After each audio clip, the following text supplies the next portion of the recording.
everyone, hope you're doing well. Today we're going to have a video on Leave No Trace. There's 7 principles. It actually started in backcountry good habits to do and things to follow. And it's kind of turned into what everyone should be doing when you're outdoors, whether it's going on a hike through your local park or camping at a state park. So we're going to go over the 7 different principles of Leave No Trace. The first principle is going to be plan ahead. So let's stick up a number 1.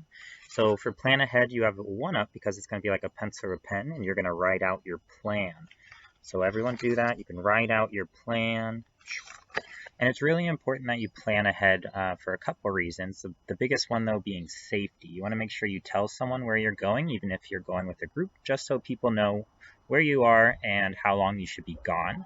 It's also important to make sure you have the right gear, so your tent, your sleeping bags, and maybe some rain gear if it starts raining. You got to make sure you're not getting wet. Thank goodness that went away. But you also want to make sure you have some food and water so that you have everything you need to be safe out there.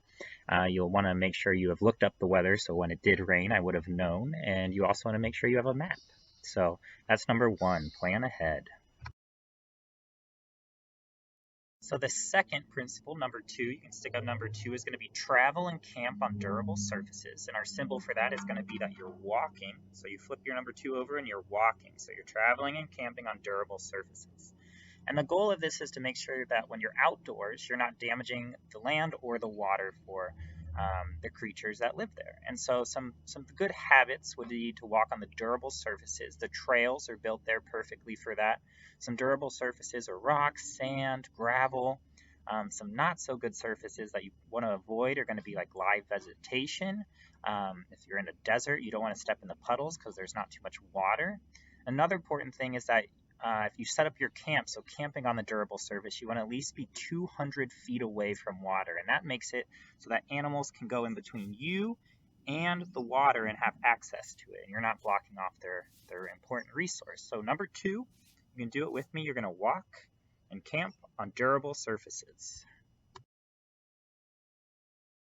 Third principle is going to be number 3, so you can stick up number 3, and we're actually going to make it look like a claw because it's a dispose of waste. So your 3 is going to be a claw because you're going to scoop up everything that you take out into the woods or the park with you. So a kind of phrase that people use is pack it in, pack it out. So if you're taking it into the woods with you, you got to bring it out of the woods with you. So some important things to think about would be what kind of food you're bringing. You probably don't want to bring these giant containers of food. You probably want to make it simpler than that and pack things together so you're not having to carry as much.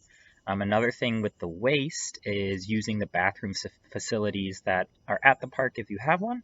If you don't have one, then you should be using the bathroom in the woods at a distance of 200 feet. That number has come up quite a bit, but 200 feet is a good number to be away from water sources. So 200 feet away from a water source. So the fourth principle, number 4, is going to be leave what you find. You're actually going to take your 4 and you're going to make a 2 with this hand and a 2 with this hand, and you're going to flip it so it's a camera. So leave what you find is important because we don't want to take anything. You're taking away you're taking away habitats, and you're taking away things that these creatures and plants are using around them. So it's important that we only take photos. So that's going to be our camera, and memories with you. So don't take anything with you. We want to leave it as we found it. The 5th principle is going to be minimize campfire impact, and not campfire like us, but a campfire that you're building with wood. So number 5, you can picture it as a fire. So you can put your hand under it. You can do this. So campfires should be made inside a fire ring. So you might have a fireplace or a fire pit at your house.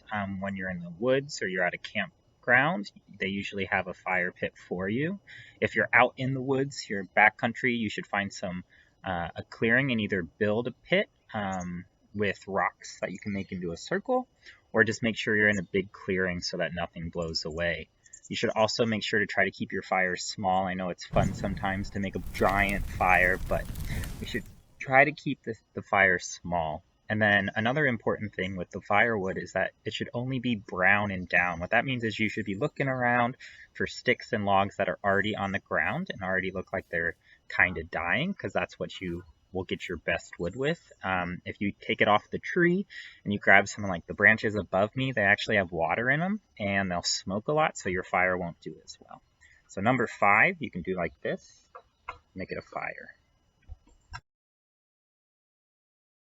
So the 6th principle is going to be respect wildlife. So if you see any wildlife you want to observe from a distance, you want to make sure, again, the 200 feet like we've talked about from a water source so they have access to it. And then you also, again, with the trash and any materials you bring in, you want to bring them out. So number 6, you have the 6 fingers, but you're actually going to make it 3 and 3 because you want happy animals. You want them to feel good and be healthy instead of sad animals. So that is number 6. And number 7 is going to be respect others. So that's pretty easy. Don't have loud music going on. Be friendly, clean up your own area, and just be nice to people. A general rule if you're going up a hill is that people that are going down the hill will stop on the side and let the people going up the hill pass them if the path is narrow. But other than that, just be friendly. You can wave, give them a peace sign, and just let them have a good day, and hope you have a good day too. Hi everyone, we're going to review our 7 principles now, so let's do it together. So number 1 is going to be plan ahead, so we're riding out, making sure we're safe and have everything we need. Number 2 is walk and camp on durable surfaces, so stay on the trail and camp in the campground area if you're at a park. Number 3, we're going to scoop, so dispose of waste, we're scooping. Number 4 is a little tricky because we're flipping it to a camera because we're going to leave what we find and only take pictures and memories with us. Number 5 is going to be minimize campfires. So we have our 5, our campfire. We don't want them to get too big or get out of the contained circle. Number 6 is going to be respect wildlife. Remember, we want them to be happy animals and not sad animals, so respect the wildlife. And number 7 is going to be respectful to other people. So wave at them, give them the peace sign, and just overall make sure they're having a good time and you're having a good time. I hope you enjoyed the video, and we'll have some out soon for you.